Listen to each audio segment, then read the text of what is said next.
Ok, và cùng một can làm hạt đi pram từ ngàyนี้យើងរៀនបូកដកលេខធម្មតាទេបាទអញ្ចឹងខ្ញុំសូមលុបចម្លើយឲ្យសិនអូខេអញ្ចឹងដើម្បីបូកដកលេខគឺធ្វើម៉េចអញ្ចឹងយើងចាប់ផ្ដើមពីកន្លែងបូកមុនអញ្ចឹងយើងយកយើងវាយសញ្ញាស្មើមកក្នុងការកណនាអ៊ីសាគឺត្រូវវាយសញ្ញាស្មើហើយយើងវាយលេខ100ចូល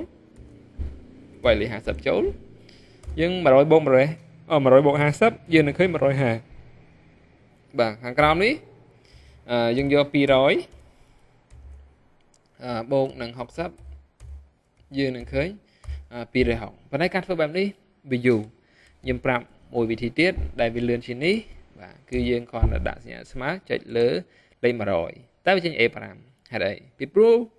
លេខ100នេះស្ថិតនៅក្នុងកាឡឹម A រ៉ូទី5អញ្ចឹងចេញ A5 ត្រូវហើយយើងដាក់សញ្ញាបូក150មកអញ្ចឹងយើងនឹងឃើញចម្លើយ150អានេះមិនធ្វើទៀតទេដាក់ឲ្យចំជ្រុងឲ្យនឹងមកអូសយកតែម្ដងអូខេរួចរាល់200បូក60ចេញ260 300បូក70 370ណាបាទដកលេខក៏ដូចគ្នាយើងយក A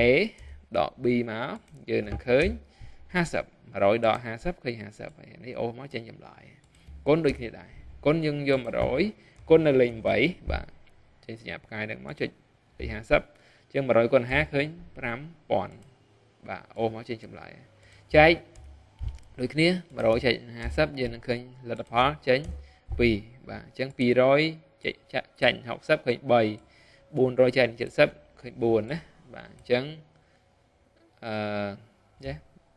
ប៉ុណ្ណឹងតើតើនឹងការបូកដកលេខអូខេក៏ពិតវាមានកតុយឡើយនេះដោយសារយើងផ្គត់វាបាទនៅពេលដែលយើងផ្គត់មកវាចេញបែបនេះបាទយើងយកលេខផ្គត់មកអូខេចុះនៅខាងក្រោមគេឲ្យធ្វើអីខាងក្រោមនេះគេឲ្យយើងគណនាអត្រាប្តូរប្រាក់ដាប់ប្តូរប្រាក់គេធ្វើម៉េច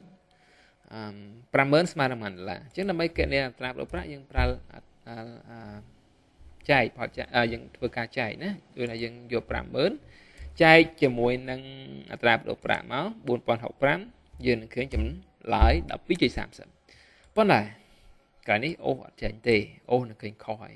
ចុះឥឡូវអូសបានអាក្រោមអូសអត់បានអាកន្លែងនេះយើងអូសបានបាទឥឡូវដោយសារនៅជួរជាមួយគ្នាយើងអូសបានហើយអានេះ4065នេះវាមិននៅឡើងនឹងណាវានៅលើតែឯងនេះអញ្ចឹងយើងត្រូវធ្វើម៉េចយក50000ដដែលចែកនឹង4065ដដែលតែតើអស់នេះថែមបន្តិចទៀតថែម S4 S4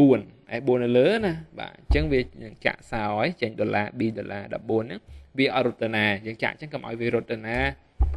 ញ្ចឹងទោះបីយើងអូសមកបាទអានេះគឺវានៅតែយក A17 ទៅចែកមួយ B14 ដដែល B14 នេះវាអត់រត់ទៅណាទេដោយសារអីយើងបានចាក់ដុល្លារនឹងហើយចាក់សោនឹងហើយអញ្ចឹងយើងក៏ឃើញអាក្រោមនេះក៏វាទៅយកចែកជាមួយនឹង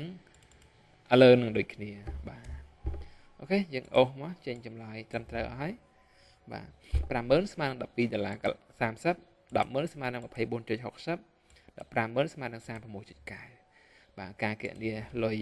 ផ្សេងក៏យើងធ្វើដូចគ្នាយក50000ទៅចែកជាមួយអត្រាប្តូរប្រាក់ខាងលើដាក់ F4 មកយ៉ាចេញចំឡើយដងដូចគ្នាដែរយក50000ទៅចែកជាមួយលុយខាងលើអត្រាប្តូរប្រាក់ខាងលើចាក់ F4 យ៉ាអ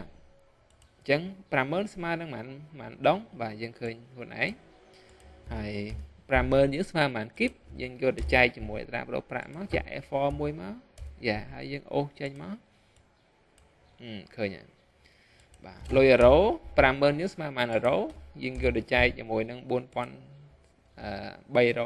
ទៅយើងឃើញចម្លើយ50000ស្មើនឹង11អឺរ៉ូបាទយ៉ានេះគឺជាការគណនារកអត្រាប្តូរប្រាក់ចេញពីប្រាក់រៀលទៅកាន់លុយដុល្លារលុយបាតលុយដុងលុយគីបនិងលុយអឺរ៉ូអញ្ចឹងលំហាត់របស់យើងមានប៉ុណ្ណឹងជួបគ្នានៅលំហាត់បន្តទៀត